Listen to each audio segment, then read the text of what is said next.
नमस्कार देवियों और सज्जनों, व्यालोक वाणी में आप सभी का स्वागत है। और मेरे साथ हैं संदीप आर के सिंह। आपका बहुत बहुत स्वागत है। नमस्ते व्यालोक भाई, सारे दर्शकों को नमस्कार, जय श्री राम, प्रणाम।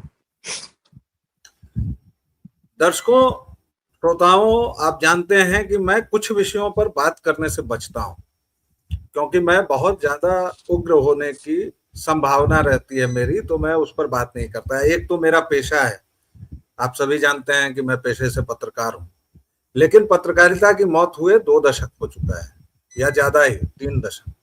तो उसकी लाश की शव परीक्षा में मेरा कोई इंटरेस्ट नहीं रहता है। दूसरा कोचिंग इंडस्ट्री है, शिक्षा व्यवस्था है। ये तीनों जब मिलजुल के घालमेल करते हैं और तीनों एक दूसरे को गरियाते हैं और दोनों तीनों कहते हैं कि हम बड़े अच्छे हैं, हम बड़े अच्छे हैं। सबसे पहले तो ये कोचिंग वाले जो जमूरे हैं, जो नमूने हैं, इनको शिक्षक कहना बंद कीजिए। और मैं इसीलिए कहता हूं कि बार बार कि शब्दों की गरिमा जैसे ही हमने खत्म की वैसे ही हमारा सर्वनाश हो जाता है। कैसे होता है कि हमने शिक्षक शब्द की गरिमा गिरा दी। अब ये फैजल खान है, कोई पटना में बड़ी कोचिंग चलाता है, सुनते हैं, उसको आपने शिक्षक कहना शुरू किया। एक अवध बोझा है कोई, वो भी बड़ा तुर्रम खां है, उसको आपने शिक्षक कहना शुरू किया।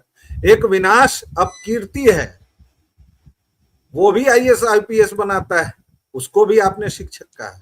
शिक्षा का अर्थ क्या होता है, गुरु का अर्थ क्या होता है, इन सभी शब्दों पर हमें ध्यान से बात करनी चाहिए।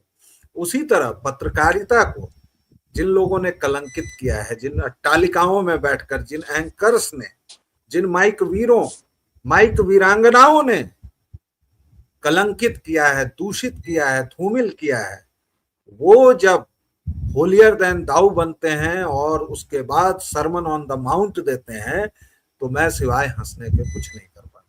लेकिन चूंकि ये एक बड़ा मसला है और मैं इस धंधे में हूं, तो धंधे की कसम इस पर बात तो करनी पड़ेगी, इसलिए मैं विशेषज्ञ को ले आया हूं। आप जानते हैं कि जिन विषयों पर मेरी गति नहीं होती है, मैं वहां विशेषज्ञों से बात करता हूं, क्योंकि मेरा ऐसा रवीश कुमार या अजीत अंजुम टाइप कोई मुगालता नहीं है कि मुझे सब कुछ आता है। मुझे कुछ चीजें थोड़ी सी आती हैं और मैं अभी भी विद्यार्थी हूँ। संदीप भाई, क्या मामला चल रहा है? आपके यहाँ एक एंकरा हैं, उन्होंने कुछ कह दिया कुछ कोचिंग सेंटर वालों को, कोचिंग सेंटर वाले अब उन पर आमादा हो गए, लेकिन जड़ की बात कहीं नहीं हो रही है, मुख्य बात कहीं नहीं हो रही है। जो शिक्षा का ह्रास हुआ है, जो हमारे यहाँ पूरी व्यवस्था गड्ढे में जाकर गिर गई है, हम कोटा, पटना, इलाहाबाद, अब प्रयागराज, पहले इलाहाबाद, दिल्ली, अरबों रुपए का, और अब तो ऑनलाइन भी अरबों रुपए का कोचिंग व्यवसाय देख रहे हैं फलते फूलते। कोटा में बच्चे आत्महत्या कर रहे हैं, पिछले साल भी 22 बच्चों ने आत्महत्या कर ली। लेकिन हम इतने हल्के हैं कि एक एंकर और एक लपरझन्नू को सामने कर दिया और हम मौज ले रहे हैं। पहले तो इस प्रवृत्ति को जरा बताइए और उसके बाद बताइए कि हमारे दर्शकों को कि भैया ये मसला क्या है। मैं कुछ न्यूज इसके बाद दूंगा। जी सर, इसमें जो है ना 2-3 बातें हैं। सबसे पहले तो मैं एक वर्गीकरण भी करना चाहूंगा कि पीछे कौन है, खान सर वगैरह के, या जितने नाम आपने लिए इसमें 4-5 और आ गए हैं। लेकिन सबसे बड़ी समस्या क्या है कि आपने शिक्षकों की बात की। अब देखिए, दिल्ली में या प्रयागराज में या लखनऊ में हर जगह कोचिंग के सेंटर्स रहे हैं, पटना वगैरह में, जहाँ पर लोग आईपीएस या यूपीएससी या यूपी पीसीएस या बिहार पीसीएस या बीपीएससी वगैरह की तैयारियां, या हर स्टेट के अपने स्टेट सर्विसेज कमीशन की तैयारियां लोग करते रहे। और बहुत सारे लोग अपने जीवन में, हमारे दर्शक ने भी किया होगा तैयारी। पहले करियर के लिए वही होता ही था कि सरकारी नौकरी में हो जाए, बाकी तो कोई प्राइवेट स्पेस में था नहीं, नेहरू ने करने नहीं दिया, उसकी एक अलग कहानी है।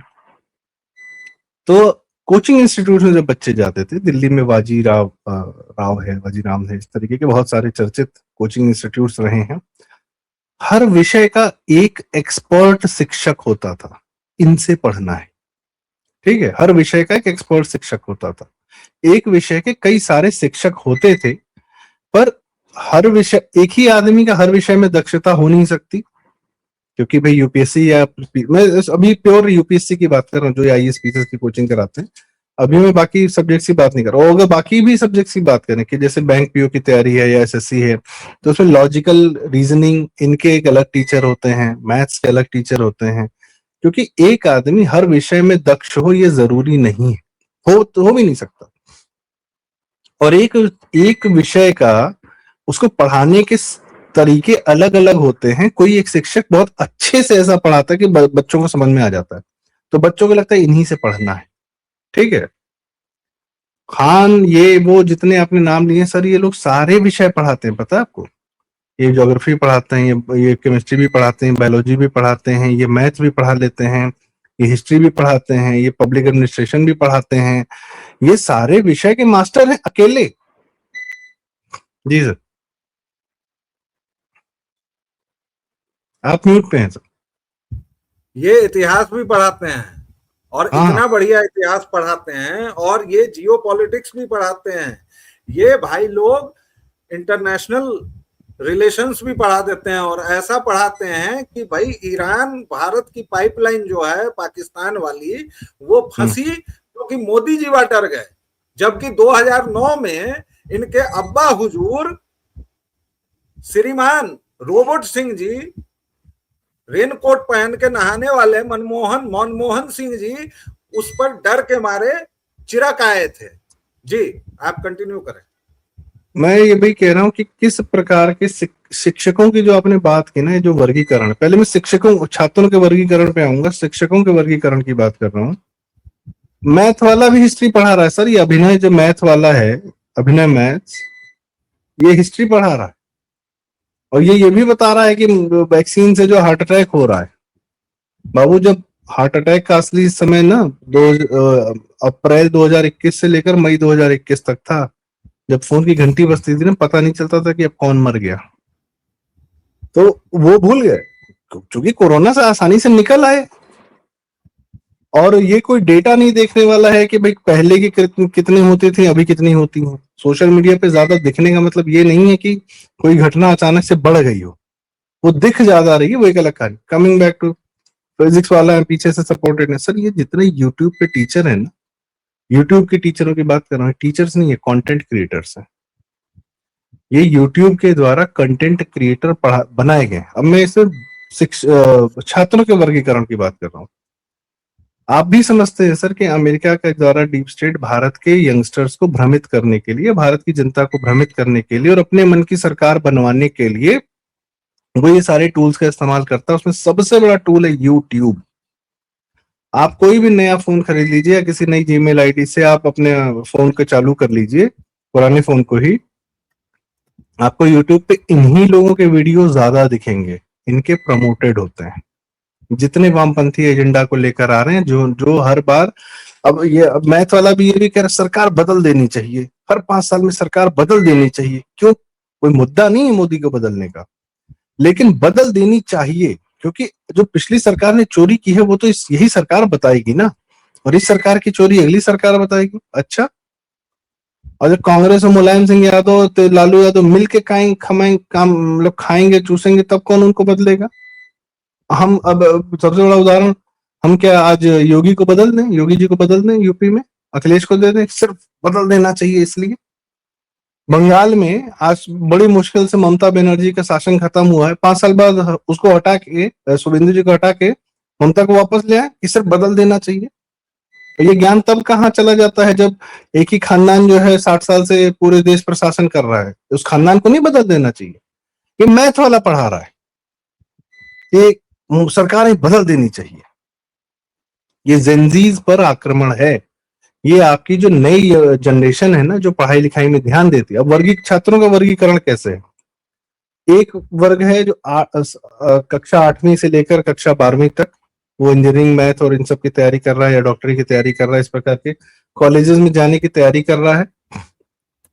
एक वर्ग है जो इंजीनियरिंग कॉलेजेस में पहुंच चुका है, वो आगे की तैयारी कर रहे हैं, एमबीए या बाकी मतलब कुछ अपने उसकी तैयारी कर रहा है, सिर्फ इंजीनियरिंग नहीं, डॉक्टरी कहीं भी नॉर्मल ग्रेजुएशन कर रहा है, बैंक पीओ की तैयारी कर रहा है, कुछ भी कर रहा है। हर वर्ग अपनी अपनी तैयारी करता है, कोई यूपीएससी की तैयारी कर रहा है। एक वर्ग है जो सरकारी नौकरी की तैयारी में लगा हुआ है पोस्ट ग्रेजुएशन के बाद भी, 4-6 साल अपना बर्बाद कर रहा है खूब तबीयत से। और उसी में एक वर्ग है जो पढ़ लिख के नौकरी पा गया है, वो शादी ब्याह कर रहा है और अपना जाके जो है नौकरी कर रहा है।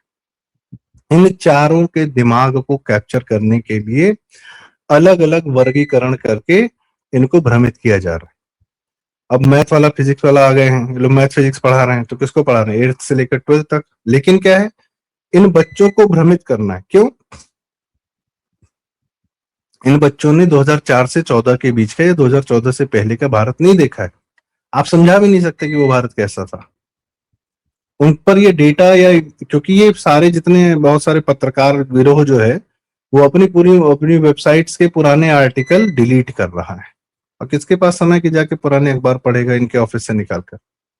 आपको पुराना इतिहास में जितना भी जो कांग्रेस के समय की बैड मतलब घटियापन था, उसकी जितनी रिपोर्टिंग उस समय ऑनलाइन थी, वो सब डिलीट कर दी गई। आप चैट जीपीटी या किसी के पास भी जाएंगे पूछने, तो बताए नहीं करेगा। तो ये बच्चे जो है, इनको हवा ही नहीं लगे कि पीछे क्या हुआ। और इतिहास बदलने में, भ्रमित रखने में तो इनकी महारत हासिल है। यही तो इनका शासन करने का एक तरीका है कि सारा कुकर्म कर डालो लेकिन बताओ मत।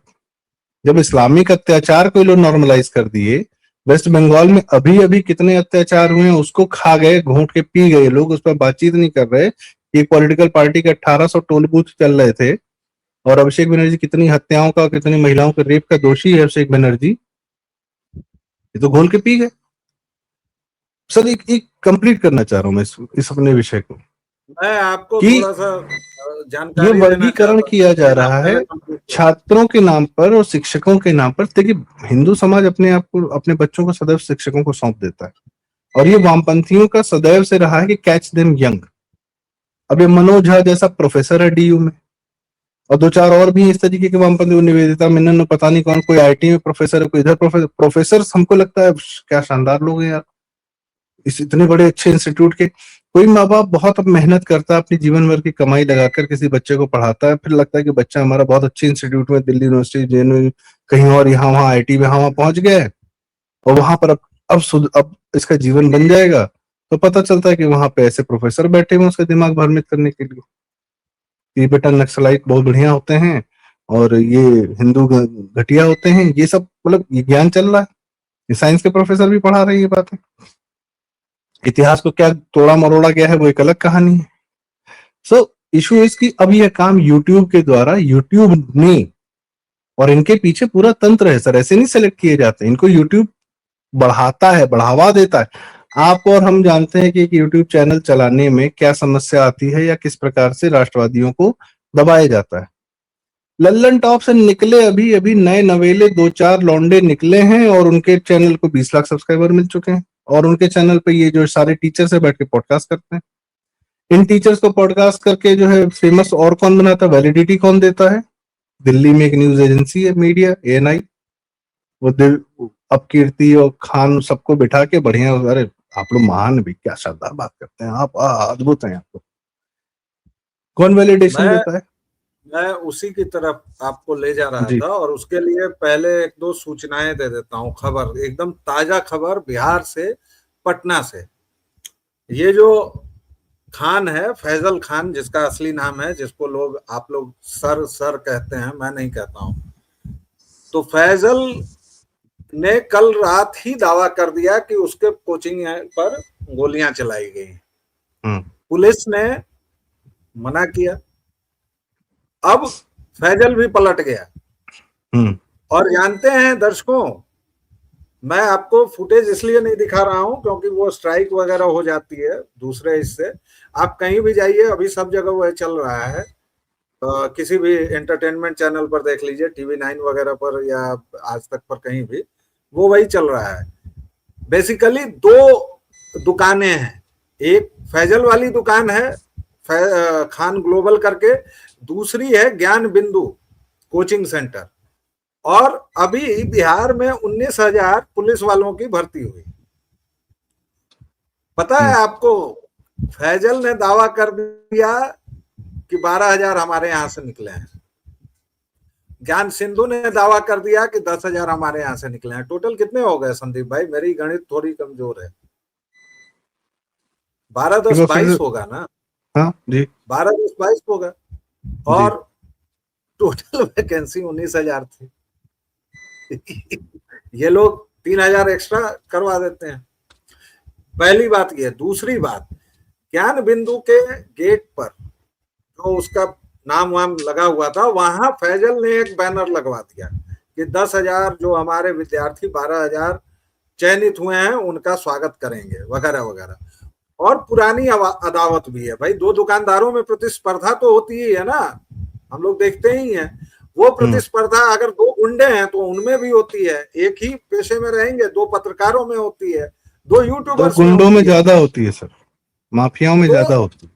वो इन दो गुंडों और इन दो दुकानों में पुरानी अदावत भी थी और वो आज निकली है। लेकिन जिस दुकान से खड़ी होके माइक वीर, अब मुझे नाम लेना पड़ेगा, अंजना ओम कश्यप कहती है 2 कौड़ी की कि ये लोग हैं और 2 कौड़ी के टीचर्स हैं वगैरह हैं।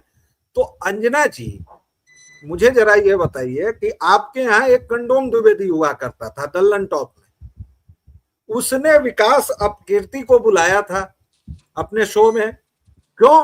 क्योंकि विनाश अपकीर्ति ने मां सीता के बारे में, भगवान राम के बारे में आपत्तिजनक कुछ कहा। उस चीज को क्लैरिफाई करने के लिए आपके कंडोम द्विवेदी ने, आप ही के संस्थान का था, उसने बाकायदा रामायण बुलवाकर और विनाश अपकीर्ति को पूरा मौका दिया कि उसकी इमेज डेंट ना हो। ठीक ठीक उसी समय नूपुर शर्मा ने एक हदीस सुनाई थी, कुरान का हिस्सा सुनाया था। आज नूपुर शर्मा 2.5 साल से भूमिगत है, उनका सार्वजनिक जीवन नहीं हो पा रहा है। तब कंडोम द्विवेदी को ध्यान नहीं आया कि कुरान और हदीस दोनों सामने रख दें और पढ़वा लें। सैंडी ब्रो, मैंने सूचनाएं दे दी, आपके नहीं नहीं, ये कंक्लूड में। आपने, और आपको मैं और बताऊं सर, ये जितने टीचर हैं और जितने जिस द्विवेदी का आपने नाम लिया है और दिव्यकीर्ति इत्यादि इत्यादि, इन सब की बाकायदा प्रॉपर ना यूट्यूब पर इनकी डिजिटल टीम है, जो कहीं भी आप इनका क्रिटिसिज्म करते हुए दिखें, या मैंने एक बार खान पे ही किया था एक वीडियो से क्रिटिसाइज करते हुए, बिना वार्निंग के वो वीडियो उड़ा दिया गया था। वो जैसे ही थोड़ा चर्चित हुआ, थोड़ा सा ये हुआ कि ज्यादा जा रहा है, उड़ा दिया गया। बाबा रामदास जी का एक चैनल जो है वो इसीलिए ध्वस्त कर दिया गया क्योंकि दिव्य कीर्ति पर बात की थी, दिव्य कीर्ति की फोटो लगा दी थी। मैं फिर कह रहा हूँ सर, ये इन लोगों को पूरा अधिकार है कि दुनिया को गाली दें, इनको कोई क्रिटिसाइज नहीं कर सकता है। और ये जो अंजना जी ने जो भी किया है, इनका जो क्रिटिसिज्म किया, अब मुझे उसका बहुत डिटेल नहीं पता है कि क्यों किया है, क्या वाकई में इनके सच्चाई उजागर, मीडिया सच्चाई उजागर क्या करेगी भगवान मालिक है। मीडिया के भी 2 4 एजेंडा होते हैं कि कई बार वो लोग किसी को गाली देकर उसको चर्चित बनाते हैं और ज्यादा बनाते हैं, और कई बार जो है उसको गाली देकर ध्वस्त करने का प्रयास करते हैं। तो इसमें ये खान के साथ और यूट्यूबर्स के साथ ये क्या कर रहे हैं मुझे नहीं पता, पर अब फेमस तो करा दिया है उसको 2 4 को और को। अच्छा, आप समझते हैं कि आपका बच्चा यूट्यूब पे पढ़ाई कर रहा है, सब मैं दर्शकों से कहूंगा भाई साहब प्लीज, ये जितने यूट्यूब पे चर्चित शिक्षक हैं, चर्चित, अगर आपको यह नहीं पता कि किस शिक्षक को उसके क्या भावभंगिमा है, क्या पढ़ा रहा है, कैसे नहीं पढ़ा रहा है, कृपया बच्चों को भ्रमित होने से बचाएं, क्योंकि ये लोग परिवार तोड़ने के सारे एजेंडा बताते हैं। और परिवार तोड़ने की बात, ये सिर्फ शिक्षक नहीं कर रहे हैं एज अ कंटेंट क्रिएटर, ये स्टैंड अप कॉमेडियंस भी कर रहे हैं। द्विवेदी इत्यादि इत्यादि ये लोग अमेरिका में यूट्यूब के यहाँ बुलाए जाते हैं, वहाँ ट्रेनिंग होती है। द्विवेदी, दिव्यकीर्ति और इस तरीके के जितने यूट्यूबर्स हैं ना, इनकी बाकायदा ट्रेनिंग होती है। यूट्यूब बुलाता है अपने यहाँ पे कंपनीज में। आप द्विवेदी और दिव्यकीर्ति को कई बार अमेरिका टहलते हुए देखेंगे, वहां से फंड होकर आते हैं ये लोग। तो भारत को भ्रमित करने का ये काम सिर्फ ये क्या, अब एक बात, केजरीवाल पैदा करके हमारे सर पे छोड़ा गया। केजरीवाल भी एक कंटेंट था, नेता नहीं था। वो दिल्ली मीडिया के द्वारा पैदा किया हुआ एक कंटेंट था। कंटेंट के माध्यम से एक चेहरा को बड़ा करके, अच्छा, उसको हमारे सर पे ऐसा नेता बिठा देना, ये तो उन्होंने यूक्रेन में भी किया, जेलेंस्की को। मोहम्मद यूनुस को नोबेल प्राइज देके बांग्लादेश के साथ क्या किया। उदाहरणों की कमी नहीं है। एक फिल्म स्टार को भी बनाया है सीएम इन्होंने तमिलनाडु में। चेहरा चर्चित होना चाहिए और उसके पीछे का उसका इतिहास नहीं पता होना चाहिए। उसे कर्म को, कुकर्म जितने हैं उसको आप छिपा ले जाओ। पंजाब के बारे में कोई बात करता है क्या? मोदी से तो बड़ी समस्या है, भगवंत मान से नहीं है समस्या, केजरीवाल से समस्या नहीं है। तो ये जो ये है ना सर, ये जो कॉकरोच जनता पार्टी नाम का एक्सपेरिमेंट किया जा रहा है, वो एक्सपेरिमेंट, ये लोग, हम उसको हंसी मजाक में उड़ा सकते हैं, बहुत सीरियस है। कैम्ब्रिज एनालिटिका नाम का एक संगठन था, जो कि पाया गया कि कांग्रेस उसकी जो है क्लाइंट है। तब फेसबुक ज्यादा था 2019 के समय में। फेसबुक के माध्यम से जनता को भ्रमित करने का प्रयास किया जा रहा था। फीड में वैसी इंफॉर्मेशन, वैसा एआई, वैसा फेक न्यूज इत्यादि इत्यादि फैलाया जा रहा था जो कांग्रेस को सपोर्ट करता। एक ही आदमी दिन भर, अच्छा, अब इनका राहुल गांधी और अखिलेश यादव का कार्यकर्ता कौन है? कार्यकर्ता अब कहीं सड़क पे आपको दिखेगा नहीं इनका, लाल टोपी पहना हुआ या कोई भी टोपी पहना हुआ। इनका कार्यकर्ता आपका मोबाइल है। इन 2024 में जो भी भ्रम फैला, जिस वजह से मोदी जी की जो भी सीटें कम हुई, उसमें यूट्यूब वीडियोस में फेक वीडियोस कहाँ चल रहे थे? अमित शाह के और इसके उससे क्या आरक्षण खत्म हो जाएगा, ये मोबाइल पे चल रहे हैं। लोगों ने दिखाया एक दूसरे को। और जब तक, अभी परसों क्या हुआ है, सीबीएसई का रिजल्ट में एएनआई, फिर मैं उसी न्यूज एजेंसी की बात कर रहा हूँ, वो भारत सरकार की न्यूज एजेंसी थी। अभी उसको कुछ दिन पहले पता चला, कहने को सो कॉल्ड राष्ट्रवादी पत्रकारिता की शिरोमणि है मोहतरमा, वो जो है, एएनआई में पहले फेक न्यूज चलाया गया कि एजुकेशन मिनिस्ट्री के ऑफिस में आग लग गया। एएनआई ने चलाया, जो कि भारत की सबसे ऑथेंटिक न्यूज एजेंसी है। सरकार की तरफ से कोई खबर आती है, वो एएनआई को मिलती है। एएनआई ने फेक न्यूज चलाया, वो 2 घंटा चला, उसके बाद उसको कहने नहीं, तुमसे गलती हो गई, ये तो आग कहीं और लगी हुई थी। एजुकेशन मिनिस्ट्री में आग लग गई है, सीबीएसई। आप सोच रहे किस लेवल का भ्रामक, जो आप बता रहे थे ना, शेखर गुप्ता जो कह रहा था, वो पूरी तरीके से डिजिटल पर ये पूरा घेर के तंत्र जो है ना, ये कर रहा है। और इसमें एक तंत्र स्टैंड अप कॉमेडी का, तो वीडियो लंबा हो जाएगा। ये तंत्र उन बच्चों को केटर करता है जब आप एंटरटेनमेंट की बात करते हैं। अभी तक तो हम शिक्षा की बात कर रहे थे, जहां बच्चों के एंटरटेनमेंट की बात आती है, बॉलीवुड हॉलीवुड से आपको एंटरटेनमेंट नहीं आ रहा सर, और न चाहिए। ध्वस्त हो गया, उनको भी पता है। और फिल्मों के माध्यम से आपको भ्रमित नहीं कर सकते। हाँ, स्टैंड अप कॉमेडी और यूट्यूब पे जो रीलें बन रही हैं, वो बच्चों को भ्रमित कर रही हैं। क्यों? 2029 में या 2034, भारत में तो सड़क पे आंदोलन करके, क्रांति करके लोग भारत की सत्ता का परिवर्तन नहीं कर सकते। भारत की हिंदू जनता के माध्यम से लोकतंत्र यहाँ का परिपक्व है, लेकिन जनता को भ्रमित कर देंगे। राहुल गांधी को तो खाली 150 सीट चाहिए जीतने के लिए, उसको कौन सा 272 चाहिए। The moment BJP comes around 200, Rahul Gandhi 150, PM वही बनेगा। और एक बार बन जाएगा तो फिर ये लोग जितना इन्वेस्टमेंट किए भारत में सब निकाल लेंगे, कोई दिक्कत नहीं है।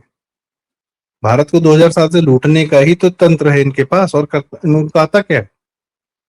ये चल रहा है क्योंकि डेटा इनके पास है। जब ब्रिटिशर्स के पास कागज का कंट्रोल था, तो अखबार वही चलते थे जो ब्रिटिशर चाहते थे। जी। जब ये कांग्रेस के पास टीवी का कंट्रोल था, तो न्यूज में प्रणव रॉय, जेम्स रॉय बैठा रहता था, और वही तय करता था कि स्टार न्यूज पर भी क्या चलेगा और आज तक पर भी क्या चलेगा। और आज तक भी इंडिया टुडे ग्रुप का है, और India today group Arun Puri का, और अरुण पुरी ने इंडिया टुडे ग्रुप की शुरुआत इमरजेंसी के दौरान की, और घर के हैं वो गांधी परिवार के। जी। तो जब जब जो जो डेटा इनके हाथ में रहा है, उसका इन्होंने पूरा भरपूर मिस यूज किया है जनता को भ्रमित करने के लिए। गांधी भी एक चेहरा बना के हमारे सामने रखा, किसने रखा? अंग्रेजों ने रखा। साउथ अफ्रीका में सरो पता नहीं कौन सी ट्रेन से उतर गए, इसकी कहानी कहाँ, पूरे भारत को पता है। अबे 100 साल पहले साउथ अफ्रीका में कौन सी घटना हो गई, उसकी पूरी कहानी भारत को पता है। और कहानी नहीं पता थी तो रिचर्ड एटनबरो आके फिल्मों के माध्यम से गांधी बना के हमको परोस दिए।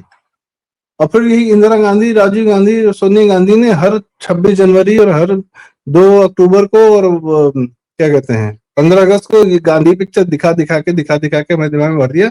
वो फिर से रीस्टेब्लिश किया ना इसको, चेहरे पैदा करके उनको, आपको उनके माध्यम से आपके देश पर राज करना, यही होता है।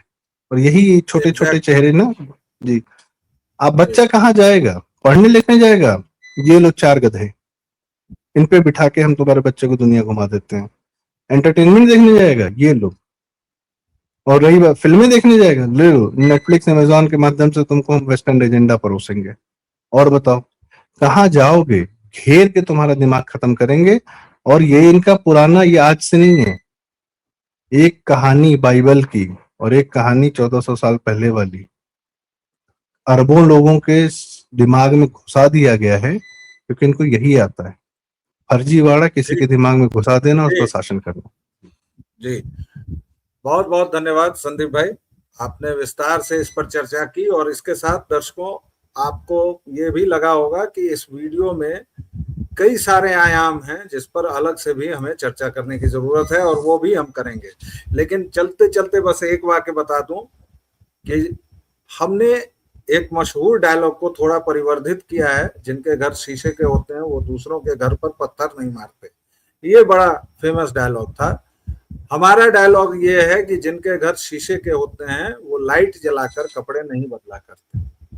तो अंजना जी और फैजल खान जो भी हैं, ये सब के सब उसी एक हमाम में है, इसलिए किसी को कोई अधिकार नहीं है कहने का। आपको ये वीडियो अगर पसंद आया हो तो प्लीज इसको आगे बढ़ाइएगा।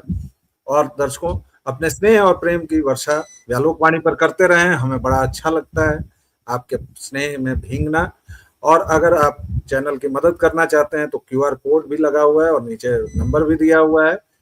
आप में से कई ने हमें मदद की है, उन सभी का बहुत बहुत आभार, बहुत बहुत धन्यवाद। अभी के लिए इतना ही, फिर मिलेंगे, तब तक के लिए जय जय सिया राम।